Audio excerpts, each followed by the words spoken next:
Sebuah peristiwa yang menghebohkan sekaligus unik terekam kamera dan mendadak viral di jagat maya. Seorang bapak parubaya membuat geger warga lantaran pulang dari sawah setelah mendengar kabar dirinya meninggal dunia disiarkan lewat masjid. Bukannya mendapati ketenangan, bapak tersebut justru mendapati rumahnya sudah dipenuhi tetangga yang melayat, lengkap dengan tenda duka yang telah terpasang. Berdasarkan narasi dalam video yang beredar, peristiwa ini bermula saat bapak tersebut tengah bekerja di sawah. Betapa kagetnya ia saat mendengar suara dari pengeras suara masjid yang mengumumkan berita duka atas namanya sendiri.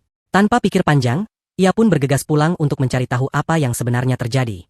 Di perjalanan pulang, ia sudah dibayangi ketakutan dan kebingungan mengapa dirinya dinyatakan wafat. Momen kepulangan sang bapak ini pun terekam dalam video dan menuai berbagai reaksi dari warganet. Sesampainya di depan rumah, ia tampak kebingungan melihat kerumunan orang dan tenda duka yang sudah berdiri kokoh.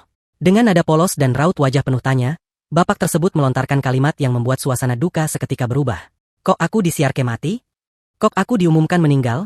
ujarnya sebagaimana terlihat dalam rekaman video tersebut. Sontak, kehadiran sang bapak membuat keluarga dan para pelayat yang tengah bersedih terkejut bukan main. Tangis haru dan kaget pecah menyambut sosok yang mereka kira sudah tiada itu. Usut punya usut, kejadian orang mati hidup lagi ini disebabkan oleh adanya kesalahpahaman yang fatal saat proses identifikasi jenazah. Diketahui, sebelumnya sempat ditemukan sesosok jenazah di area persawahan. Karena lokasi penemuan dan beberapa ciri fisik yang dianggap serupa, warga dan keluarga mengira jenazah tersebut adalah sang bapak pemilik sawah.